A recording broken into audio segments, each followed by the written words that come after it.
¿Por qué Israel participa en Eurovisión? ¿Por qué si Rusia ha sido vetada, Israel no? ¿Por qué las canciones israelíes pueden hablar de su guerra y el resto no puede criticarles por la masacre?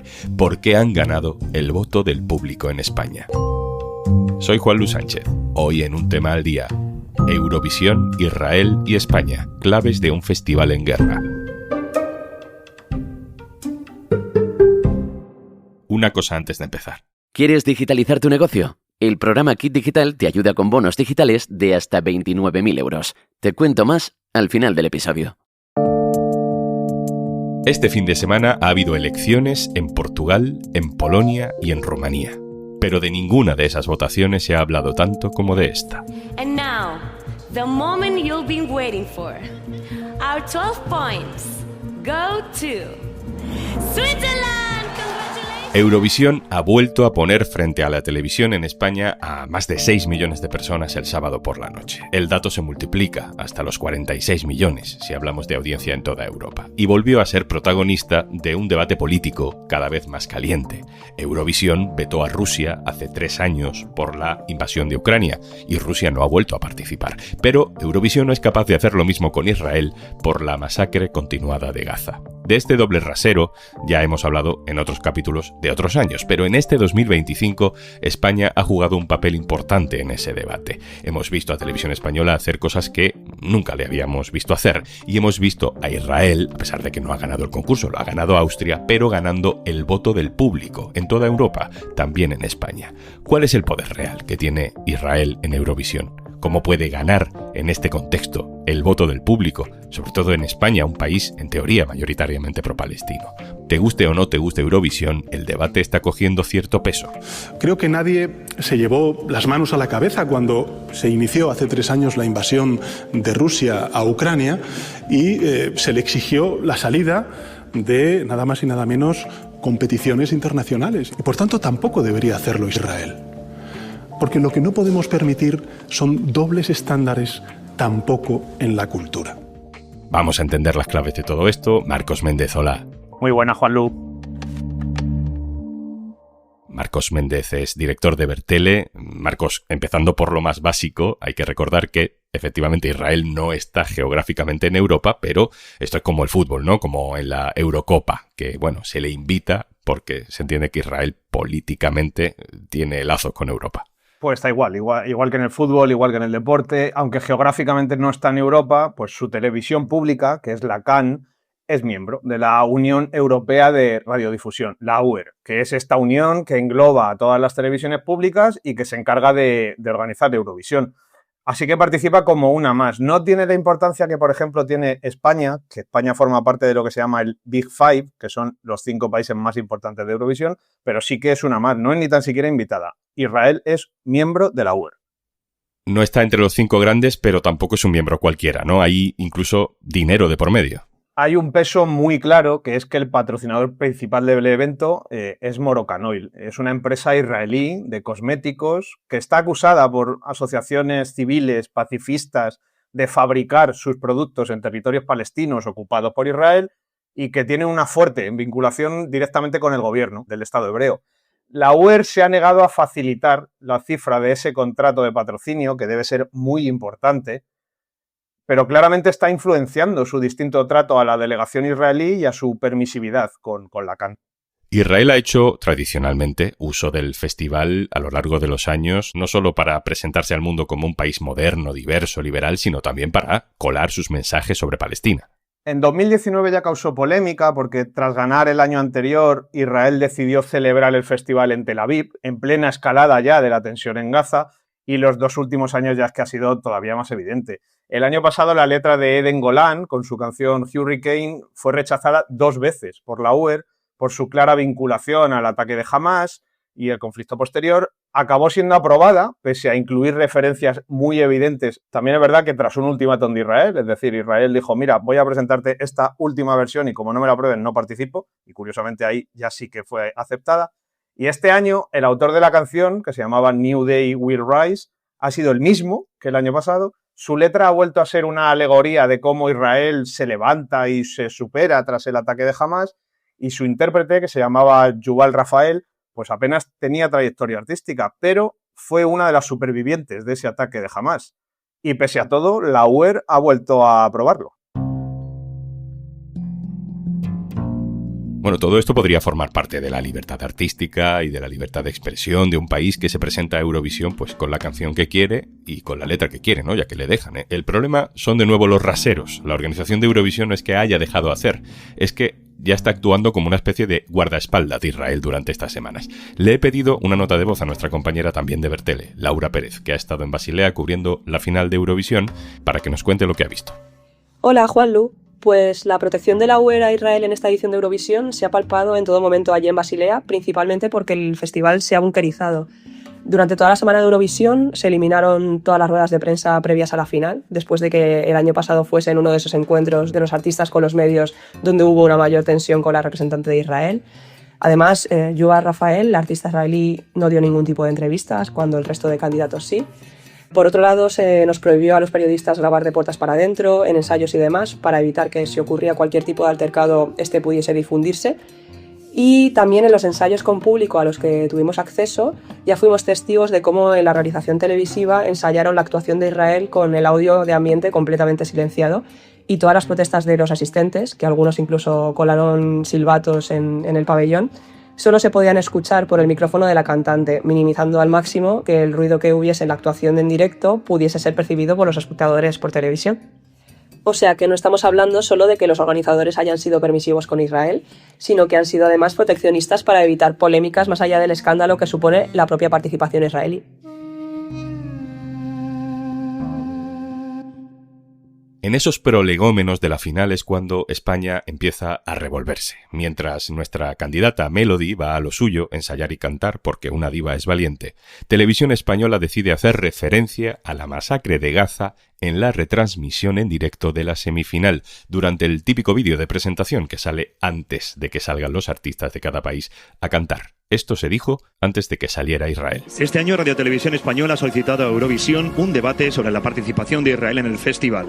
Las víctimas de los ataques israelíes en Gaza superan ya las 50.000 y entre ellas más de 15.000 niños y niñas según Naciones Unidas. Esta no es una petición contra ningún país, es un llamamiento por la paz, la justicia y el respeto a los derechos humanos acorde con la vocación integradora y pacífica del Festival de Eurovisión. Esto no es lo habitual. Pero claro, un genocidio tampoco es habitual.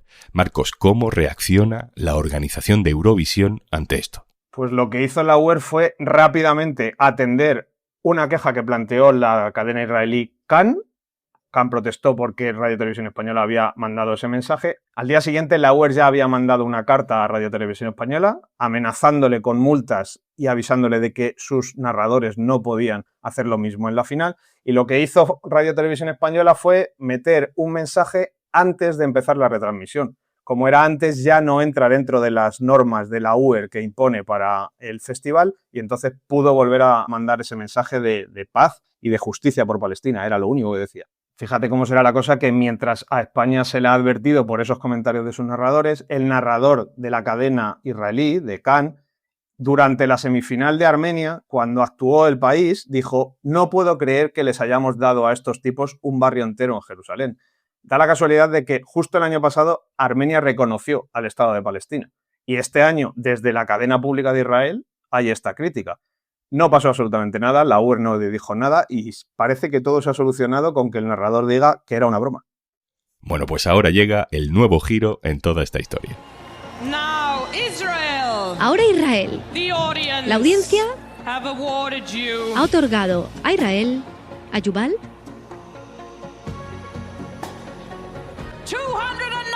¡wow! ¡Qué récord de televoto! 297 puntos. Con lo cual Israel se sitúa en primer. Porque a pesar de todo de lo que estamos hablando, Israel quedó segunda en Eurovisión, muy cerca de ganar. No ganó por los pelos gracias al televoto, al voto del público, incluido el del público de España, que le dio los 12 puntos a Israel.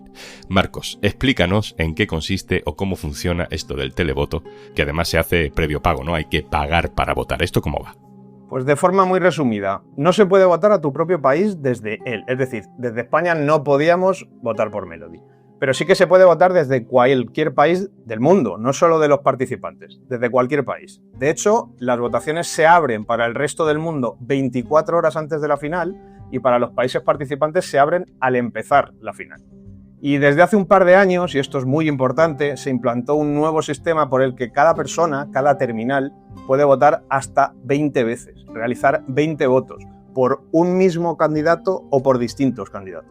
El ganador de Eurovisión se elige contando mitad televoto y mitad del público del jurado profesional. Y en caso de empate decide el televoto, que es el público. Pues la siguiente pregunta es evidente, Marcos. ¿Cómo se explica que en un país tan claramente pro-palestino como España, eso lo dicen las encuestas, Israel se lleve la victoria del televoto en un contexto como este? Pues es que es muy evidente que Israel lo que está haciendo es aprovechar ese nuevo sistema. Es un país que tiene una población muy dispersa por todo el mundo y hace un llamamiento desde el propio gobierno de Israel para que sus ciudadanos de fuera de sus fronteras voten a su representante. En estos últimos días no ha sido raro ver en redes sociales pues, pantallazos de gente mostrando pues, cómo ha votado 20 veces a Israel o más incluso, usando tarjetas de crédito de otros países. Y además a esto se suma que la derecha y la ultraderecha en muchos países, también en España, ha abogado por votar a Israel como una forma de apoyo. Como en Eurovisión se vota en positivo, Israel concentra muchísimo voto y sin embargo el resto de favoritos pues, se divide y se desperdigan esos votos.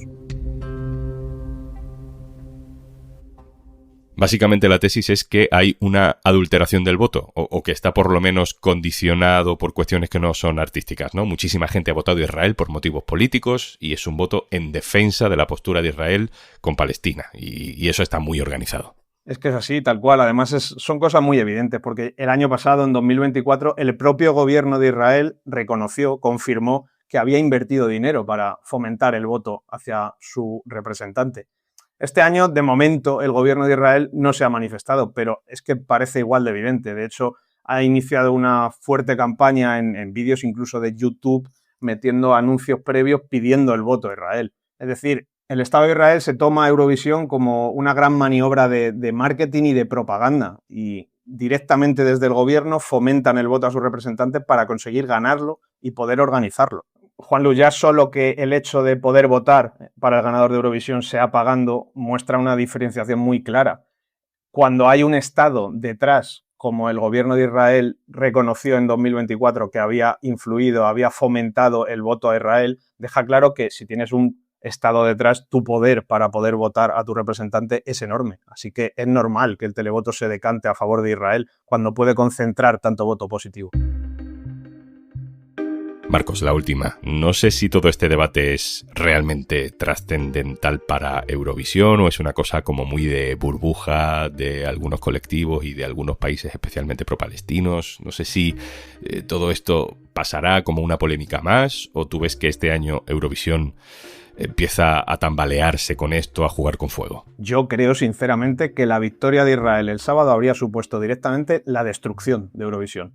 Porque Israel pasaría a ser la organizadora en 2026, porque lo convertiría seguro en un gran acto de propaganda y porque las televisiones y los gobiernos de muchos países recibirían presiones de sus propios ciudadanos incluso y al final acabarían negándose a participar en el festival. Así que no habría quien participase. Este domingo, tras la final de Eurovisión, RTVE ya ha anunciado que va a pedir a la UER otro debate sobre el televoto de Eurovisión, considerando que está claramente afectado por los conflictos bélicos. Leo literalmente. Hay una cosa muy clara. La suma de los dos últimos años del televoto de 2024 y 2025 deja en primer lugar a Israel y a Ucrania en este orden. Marcos Méndez, Bertele, muchas gracias. Gracias, Juanlu. Y antes de marcharnos... La ayuda de Kit Digital te permite acceder a un amplio catálogo de soluciones digitales con las que podrás mejorar la gestión de procesos, fortalecer tu presencia online, mejorar la ciberseguridad de tu negocio o incluso empezar a usar herramientas con inteligencia artificial si eres mediana empresa. Empieza hoy mismo el cambio que tu empresa necesita. Infórmate en el 900 909 001 o en acelerapyme.es. Únete al cambio digital. Kit Digital es una iniciativa del Gobierno de España, gestionada por Red.es. Colabora Cámara de Comercio de España, financiado por la Unión Europea. Next Generation EU. Plan de recuperación. Gobierno de España. Esto es Un Tema al Día, el podcast del diario.es. Si te gusta lo que hacemos, necesitamos tu apoyo. Hazte socio, hazte socia del diario.es en eldiario.es/socio. El podcast lo producen Carmen Ibáñez, Marcos García Santonja e Izaskun Pérez. El montaje es de Pedro Nogales. Yo soy Juan Luis Sánchez. Mañana, otro tema.